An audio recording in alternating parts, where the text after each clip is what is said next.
Afternoon, everybody. On this wonderful Tuesday afternoon, it's always wonderful here at Business Spotlight Interviews, and we've got a wonderful chap to interview today. We've got Tim from Volute. He's got a fantastic background, St Mary's Church in the Lace Market, Nottingham. But first of all, Tim, tell us all about your business. Yeah, hi there. I'm Tim Ryan, director at Volute. We're a web development and online software tech company, and based here in the lovely Nottingham Lace Market. And we principally work in the NHS, the healthcare space, as well as healthcare research. Working with people to try to help solve their problems that they have, overcoming either their communications needs with their patients, with their colleagues, or indeed helping researchers research into new ways of treatment. So we will help with live research projects on that. We also work with small businesses for their online needs as well. And there's a team of 5 of us, and then a wider team of 5 regular contributors to the business. So 10 people really work on our projects throughout the year. Fantastic. So that's really. I'll bring that out a bit later. Why Volute? What was the name?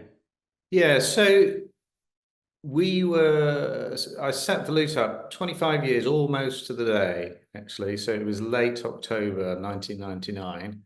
I was working in a very high stress environment in property, developing some very, very, 150 million pound sites in a time when 150 million pounds was a large sum of money. And I felt like I was arguing for a living all the time. Every day was an argument. I was arguing with landowners, with property developers, with building contractors, with consultants, with clients, with funders, with my own finance directors.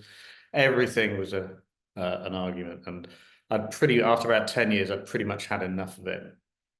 My background was as an architect prior to that, and I wanted to get back into the creative area, but to be frank, I just didn't like the liability that architects had with their projects.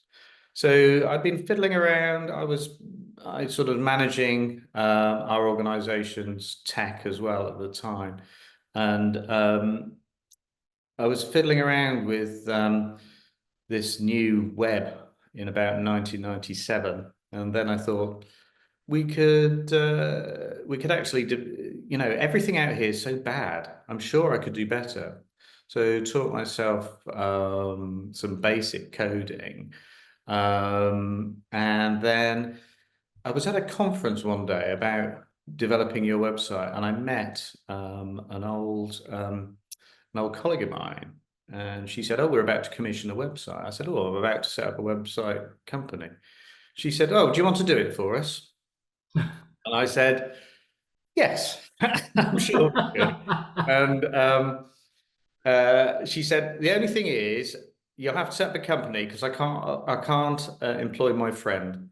So very quickly, I had to find the name of a business that I could set up, and we picked Volute because it's a spiral that you sometimes see in architectural features, like the capitals of columns. Like if you look at the front of for those of you familiar with Nottingham, the council house in the Old Market Square has Ionic columns on it, and that has a volute spiral on it.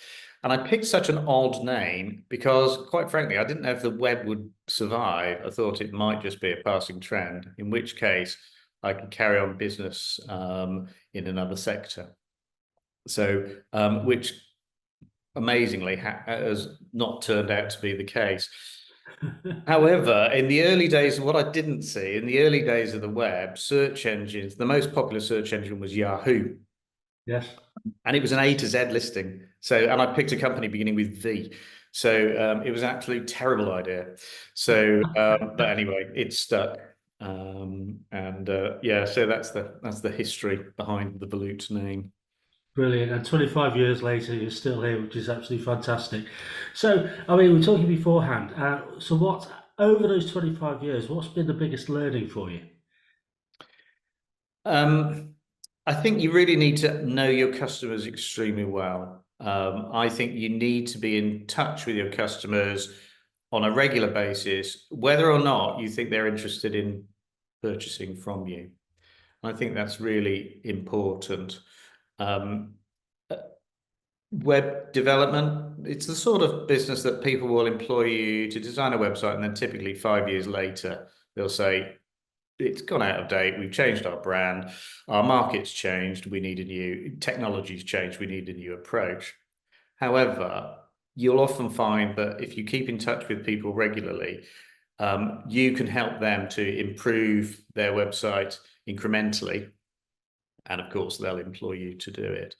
And we can also be real problem solvers, I think, for our customers. I think whatever sector you're in as a business owner, you're going to know more than your customers do about your subject. And they're going to want to hear from you and get feedback. So regular touch with customers, I would say. And I suppose the other one would be don't put your eggs all in one basket, which is ironic considering about 80% of our work is in the NHS. But we're sort of taking the view that if the NHS goes down, we've all got bigger problems to start worrying about as individuals. Early days in the business, probably about 3 or 4 years in, we picked up a very large chain of shoe shops in Britain. It probably had about 300 shops all around the country. And they were providing about 70% of our income. And it was great and it was easy. And I stopped really looking for other work because this was just nice and easy. Me and my employee at the time kept us busy. Then they got bought out and our work stopped immediately and we dropped 70% of our income straight away overnight. And if we didn't have, if I hadn't kept sort of significant reserves in the business, we would have gone out of business. I didn't have to lay my coder off at the time, and then we rebuilt up, looking in other sectors.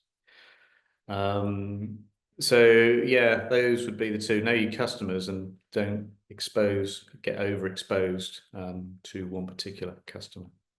No, that's a great share, great learnings for everybody, and I'm sure quite a few people listening to that will probably be nodding their heads. But that's another thing. So we were talking as well just before about you can never stay still, and Yeah, especially in the tech world, it's moving so quickly, isn't it? yeah. So we look to for every project we look to improve upon the previous project that we've done. So we will look to have a new way of doing things, um, a new um, a new coding technique that we've sort of been eyeing up behind the scenes. And then incrementally over a period of 2 or 3 years, you'll find that probably 70 or 80% of the way that we're doing things have changed. For us in the tech sector, that's really key because technology is always moving on. It's quite easy to get into a place where you can methodically just roll out product after product after product for customers. What you don't, if you take that route, what you might not be realizing is that your competitors are actually rolling out other stuff. Mm. The landscape in which you all operate is changing. And then all of a sudden will come a point where your offer is not enticing. And I feel that rather than get to that point and then having to reinvent yourself, it's better to spend, that 5 or 10% on each project and improving it. Now, this might not apply to all sectors, but I think there's an element of truth with most businesses that the business landscape will change, even if Mm.